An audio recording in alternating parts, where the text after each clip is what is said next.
দিনের বেলা ঘুমানোর পরে স্বপ্নদোষ হলে কি রোজা ভেঙে যাবে? মহিলারা কি পিল খেয়ে মাসিক বন্ধ রেখে রোজা রাখতে পারবেন? রোজা রেখে কি অসুস্থ রোগীদের রক্ত দিতে পারবো? রোজা অবস্থায় চোখ, নাক ও কানে ড্রপ ব্যবহার করা যাবে কিনা? ডায়াবেটিস পরীক্ষার সময় সামান্য রক্ত বের করা হয়, রোজা অবস্থায় ডায়াবেটিস পরীক্ষা করা যাবে কিনা?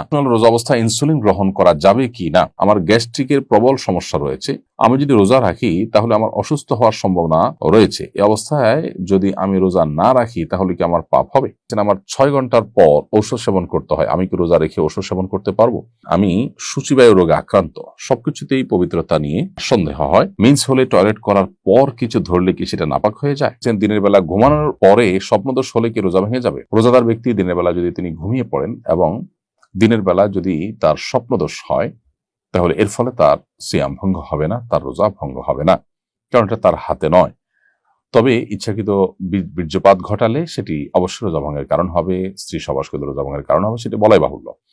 কিন্তু স্বপ্নদোষ হলে যদি বীর্যপাত হয়ও তার ফলে তার রোজা ভাঙবে না, তবে গোসল ফরজ হবে, সেই হিসাবে তিনি গোসল করে নামাজ আদায় করবেন। মহিলারা কি পিল খেয়ে মাসিক বন্ধ রেখে রোজা রাখতে পারবেন? মহিলারা পিল খেয়ে মাসিক বন্ধ রেখে রোজা রাখতে পারবেন যদি তাদের শরীরে বড় কোনো ক্ষতির আশঙ্কা না থাকে। যদি বড় কোনো সাইড এফেক্ট হতে পারে এরকম মনে হয় তাহলে সেক্ষেত্রে নিজের শরীরকে ক্ষতি করে ধ্বংস করে আপনি এটা করতে পারেন না। আল্লাহ বলেছেন, ওয়ালা তুলকু বিআইদিকুম ইলা তাহলুকা, তোমরা নিজেদেরকে ধ্বংসের দিকে ঠেলে দিও না। বিধায় নিজেদের ক্ষতি করে এরকমটি করা উচিত হবে না। আর এমনিতে যদি ক্ষতির কোনো আশঙ্কা না থাকে তাহলে এটি করতে পারেন।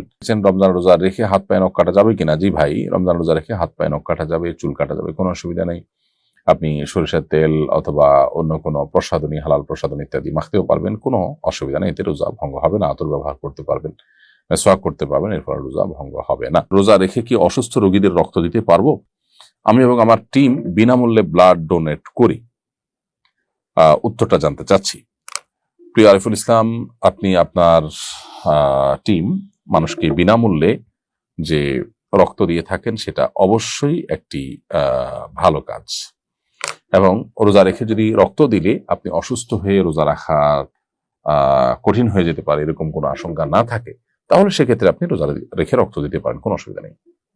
রমজানে রোজা রেখে শরীর থেকে রক্ত বের করলে যে রোজা ভেঙে যায় তা কিন্তু নয়।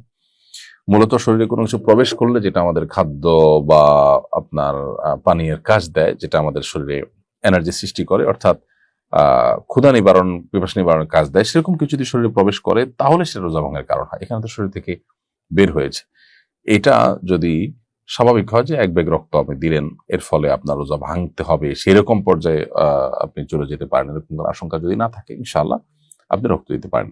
রোজা অবস্থায় চোখ, নাক ও কানে ড্রপ ব্যবহার করা যাবে কিনা? বোনামিনা, রোজা অবস্থায় আপনি চোখে ড্রপ ব্যবহার করতে পারেন, কানে ড্রপ ব্যবহার করতে পারেন, তবে নাকে ড্রপ ব্যবহার করতে পারেন না, কারণ নাকের যে ড্রপ সেটা আপনার নাকের ছিদ্র হয়ে কণ্ঠনালী হয়ে আপনার পেট পর্যন্ত যেতে পারে, সেজন্য এটা আপনি করতে পারবেন না। আর চোখ এবং কানের ড্রপ এটা আপনি ব্যবহার করতে পারবেন, কারণ বিশুদ্ধ মত অনুযায়ী, গবেষণা অনুযায়ী চোখ এবং কানে যে ড্রপ ব্যবহার করা হয়ে থাকে সেটা আমাদের পেটে যাওয়ার সম্ভাবনা একেবারেই ক্ষীণ। এর মধ্যে একটা তো আছে যে পেটের সাথে যাওয়ার কোনো কানেকশনই নেই, যার কারণে এগুলো আপনি ব্যবহার করতে পারবেন। ডায়াবেটিস পরীক্ষার সময় সামান্য রক্ত বের করা হয়, রোজা অবস্থায় ডায়াবেটিস পরীক্ষা করা যাবে কি না? ভাই আমিনুল ইসলাম, ডায়াবেটিস পরীক্ষার সময় সামান্য যে সুইয়ের অগ্রভাগে যে পরিমাণ পানি থাকে ওই পরিমাণ রক্ত যে বের হয়, এর ফলশ্রুতিতে আপনার ওজু ভঙ্গ হবে না যদি এটা গড়িয়ে পড়ার মতো অতটুকু না হয়। আর যদি বড় এক ফোঁটা হয় যেটা আসলে গড়িয়ে পড়ার মতো হয় তাহলে সেক্ষেত্রে রোজা ভঙ্গ হবে। আর রোজা অবস্থাতে এই টেস্ট করলে রোজার কোনো ক্ষতি হবে না, কারণ শরীর থেকে 1, 2, 4, 10 ফোঁটা 20 ফোঁটা এরকম রক্ত পড়লে রোজার কোনো ক্ষতি হয় না। যদি এত বেশি রক্ত পড়ে যার ফলে আসলে রোজাদার ব্যক্তির জন্য রোজা রাখাটা চ্যালেঞ্জিং হয়ে যায়, দুর্বল হয়ে যায়, তাহলে সেটা অ্যাভয়েড করতে শরীয়ত নির্দেশ করেছে, যদি সেটা অ্যাভয়েড করার মতো হয়। তবে আপনার 1 ফোঁটা 2 ফোঁটা রক্ত আপনি নিলেন, অথবা 1 সিরিঞ্জ রক্তই নিলেন বা 2-4 সিরিঞ্জ রক্ত নিলেন যেটা আপনি ব্লাড টেস্ট ইত্যাদি করার জন্য, সেক্ষেত্রে এর কারণে রোজার কোনো ক্ষতি হবে না, রোজা রেখে করা যাবে ইনশাআল্লাহ তাআলা। রোজা অবস্থায় ইনসুলিন গ্রহণ করা যাবে কি না? রোজা অবস্থায় ইনসুলিন গ্রহণ করা যাবে, কারণ যে ইনসুলিনটা আমরা গ্রহণ করি সেটা আমাদের আসলে পাকস্থলীতে বা পেটের ভেতরে যায় না, খাদ্যের কাজ দেয় না, এটা জাস্ট চামড়ার নিচে এটি থাকে, যার কারণে এই ইনসুলিন আপনি রোজা অবস্থায় গ্রহণ করতে পারবেন। আমার গ্যাস্ট্রিকের প্রবল সমস্যা রয়েছে, এপ্রিল মাসে আমার এসএসসি পরীক্ষা, আমি যদি রোজা রাখি তাহলে আমার অসুস্থ হওয়ার সম্ভাবনা রয়েছে, এই অবস্থায় যদি আমি রোজা না রাখি তাহলে কি আমার পাপ হবে? ভাই মনির, আপনার গ্যাস্ট্রিকের যে সমস্যার কথা আপনি বলেছেন, এই সমস্যার অজুহাত দিয়ে আপনি রোজা না রাখার স্কোপ আসলে নেই। বিশেষ করে আপনি এসএসসি পরীক্ষার জন্য আপনি বলেছেন রোজা রাখবেন, পরীক্ষার জন্য রোজা না রাখার কথা আপনি জিজ্ঞেস করছেন পরীক্ষার অজুহাতে। গ্যাস্ট্রিকের অজুহাতে, পরীক্ষার অজুহাতে রোজা না রাখার কোনো স্কোপ নেই। আপনার যত কষ্টই হোক আপনাকে রোজা রাখতে হবে। এমনকি অসুস্থ হয়ে গেলে অসুস্থ হয়ে যাবেন, গ্যাস্ট্রিকের সমস্যার কারণে অসুস্থ হয়ে আপনি মারা যাবেন, এই পর্যায়ে যাওয়ার আশঙ্কা তো একেবারেই ক্ষীণ, অঙ্গহানি হয়ে যাবে এরকম কোনো সম্ভাবনা নেই বললে চলে।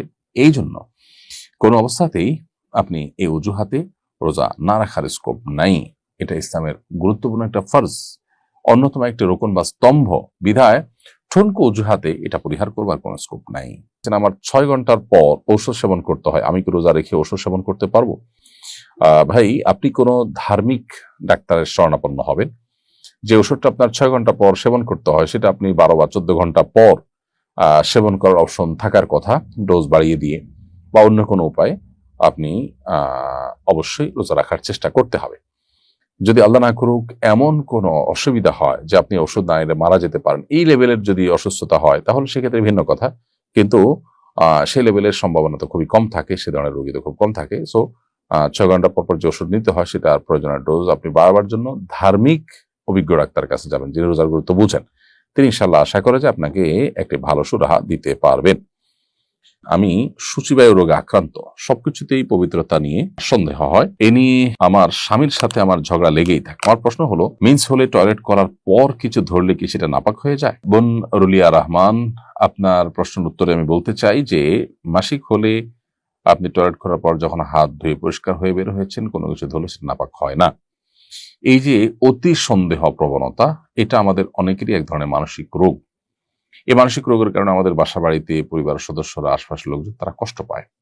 মানুষকে কষ্ট দেওয়া না যায়, সেজন্য আপনার এই সন্দেহ প্রবণতাটা, যেটা আপনার কাছে আপনার নিজের ভালো মানসিকতা মনে হয়, আপনার ভালো মানুষ মনে হচ্ছে নিজেকে যে আমি অনেক বেশি সচেতন, সতর্ক, আসলে সেটা অন্যের অধিকার নষ্ট করছেন, অন্যদের বিরক্তির কারণ হচ্ছেন, আপনি এতে আরো গুনাহে লিপ্ত হচ্ছেন। তো এখান থেকে আপনার মোটিভেশন নেওয়া উচিত। সে সাথে বিশেষ করে এগুলো রুকিয়া রিলেটেড সমস্যা থাকে, সেক্ষেত্রে আপনি রুকিয়া করাতে পারেন, ভালো কোনো রাখিকে দিয়ে রুকিয়া করাতে পারেন, সেলফ রুকিয়া করতে পারেন।